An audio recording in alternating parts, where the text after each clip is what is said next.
Salut à tous, aujourd'hui on se retrouve pour un nouvel unboxing d'un cube encore de chez GameCube, merci à eux de l'avoir envoyé. Et aujourd'hui c'est un colis plutôt spécial parce que c'est une première de leur marque, donc c'est leur tout dernier Rubik's Cube 5x5. Alors j'avais déjà eu le 4x4, il était pas ouf, donc on va voir ce que ça donne sur le 5x5 et d'après les rumeurs il est très bien, donc on va voir ça. On va commencer par ouvrir la boîte, donc ça s'ouvre par ici avec un petit scotch. En tout cas il est bien emballé, hein. Gan prend soin de bien emballer ses cubes. Et donc on tombe directement sur la boîte qui est emballée dans un film plastique. Elle est très jolie. Comme vous pouvez voir, on a le cube en devanture avec des petits traits, les bleus marines avec un petit dégradé, je sais pas si vous voyez. Ça rend vraiment très bien. Donc on va s'empresser de l'ouvrir. Je vais prendre mon petit scalpel pour essayer de l'avoir par ici sans abîmer la boîte. Ça serait dommage parce que vraiment elle est vachement belle.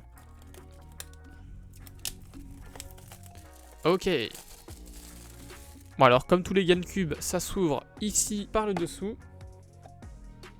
Alors on tombe directement sur une carte GameCube qui reflète, je sais pas si vous voyez. Alors on a un numéro spécifique et on a des petits QR codes derrière pour avoir leur compte Instagram et un réseau social chinois, je l'ai pas. Donc évidemment ça, on s'en fiche un peu. Et alors comme vous pouvez le voir ici, on a carrément une boîte en plastique qui entoure le cube, ça c'est vraiment cool. Et on a une boîte d'accessoires, donc on va commencer par la boîte d'accessoires. Hop, on la tire comme ça. Donc il y a des petits emplacements pour attraper avec les doigts. Et on va voir ce qu'il y a dedans. Alors on a le droit d'abord à une super belle pochette pour le 5x5. C'est la pochette unique avec des petits cercles, je n'ai pas vu comme ça avant. C'est super joli, il y a un effet pailleté sur le logo, franchement ultra clean. Et puis la texture c'est texture velours, donc elle va bien m'être utile pour protéger le cube. Je pense qu'il faut assez cher quand même. Je connais pas encore son prix parce que je l'ai reçu vraiment très tôt, mais je vous l'affiche à l'écran. On va regarder ce qu'il y a d'autre dans la boîte. Ah si, on a quand même un truc de réglage. On a un tournevis avec une protection en bout, pourquoi pas. Ok, bon je pense que du coup ça va être des réglages avec un tournevis, ça va pas être des GES ou des réglages un peu plus simples. Et on finit avec une petite notice. Bon ça évidemment on n'en a pas besoin. Je pense que si on achète un cube au prix auquel il est, on sait le résoudre. Et nous voici au moment tant attendu de déballer le cube. Alors on a une magnifique boîte, un peu type GAN 14, où on appuie ici j'imagine.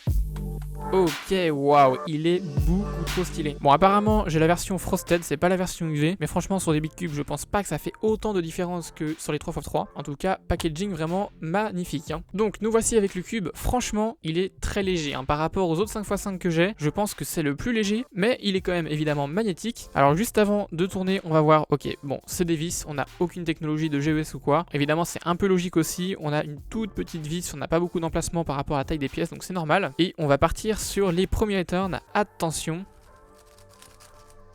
Ok, il est vraiment incroyable, je m'attendais tellement pas à ça. Ok. Bon, les tranches internes bloquent un peu plus, après j'ai les mains froides, j'ai pas cubé de la journée. Mais franchement, waouh, il est tellement... Ça a le feeling d'un GAN mais sur un 5x5, c'est vraiment, je sais pas trop comment l'expliquer. Les tranches internes, tout tourne vraiment bien, enfin... Là pour le coup, on sent aussi bien les magnettes. D'ailleurs, truc à noter, on a des magnettes qui sont plus puissants à la deuxième tranche qu'à la première tranche. Donc quand on tient le cube comme ça tourne vraiment que la première tranche. Et ensuite on peut venir tourner la deuxième tranche comme ça. Mais disons que ça va pas faire un truc comme ça moche. Vraiment les aimants fonctionnent très bien. Donc ça c'est vraiment cool. On va tester s'il y a un minimum de corner cutting. Je me pose la question. Est-ce que sur un 5x5 on peut en avoir un peu? Apparemment oui. Waouh, en reverse on en a vraiment beaucoup. Ça fait plaisir. Waouh, c'est impressionnant, hein. J'ai jamais vu ça sur un 5x5, hein. Le feeling est vraiment très léger. Bon, sur les tranches internes, il bloque un peu, mais je pense qu'il faut juste prendre le feeling en main. Si on se restreint un peu, normalement, ça fait l'affaire. Mais par contre, sur les tranches externes, c'est vraiment un régal, hein. C'est comme sur les 4x4. On a vraiment une rapidité qui est assez impressionnante. Il faut juste choper le coup de main et le feeling du cube. Et ça tourne vraiment trop bien. Bon, alors évidemment, je n'ai pas un niveau de fou au 5x5. Donc je vais faire une petite solve comme ça en exemple. Mais je vais pas vous faire des temps incroyables avec. Malheureusement, je suis pas très fort. A noter quand même que je vais pouvoir l'utiliser au Kharkiv Open 2024. Ça c'est vraiment une exclue. Personne l'aura. Ça sera vraiment incroyable. En tout cas, il est vraiment clean. Voilà, par exemple, tiens, regardez. On va tester une petite PLLH. Vous allez voir l'importance des aimants sur un 5x5. Donc c'est parti. Ouais, elle est passée vraiment toute seule. C'est impressionnant comment il est fluide. Vraiment, c'est un petit régal, ce 5x5. Je suis vraiment impressionné par la façon dont il tourne. Il y a vraiment très peu de lock-up. Je pense même que je vais pouvoir le desserrer un chouïa. Parce que vous voyez quand même qu'il est assez serré. Et on a de la marge. Et je pense pas qu'on puisse pop. Regardez, le corner twist, il est vraiment...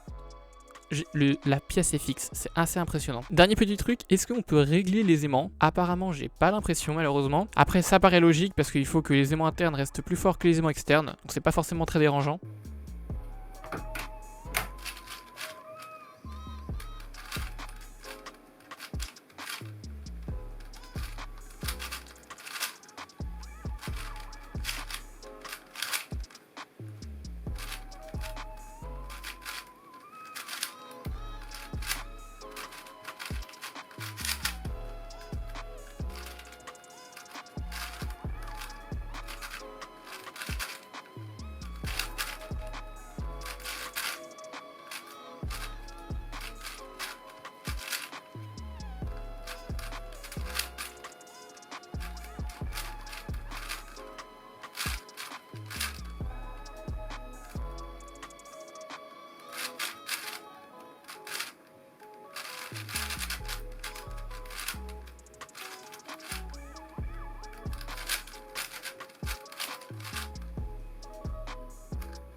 Bon, franchement, je suis ultra impressionné par ce 5x5. Il est super léger, il tient bien en main, il tourne vraiment très fluidement. C'est un régal. J'ai limite envie de m'y mettre au 5x5 là carrément. C'est vraiment trop un régal de faire des turns avec. Je vous mets le lien du cube en description si vous avez l'argent pour l'acheter. En tout cas, j'espère que ce petit unboxing particulier vous aura plu. Si c'est le cas, comme d'habitude, n'oubliez pas de mettre un like, un commentaire si vous avez quelque chose à me dire. Et puis si c'est pas encore fait, de vous abonner. Allez, salut!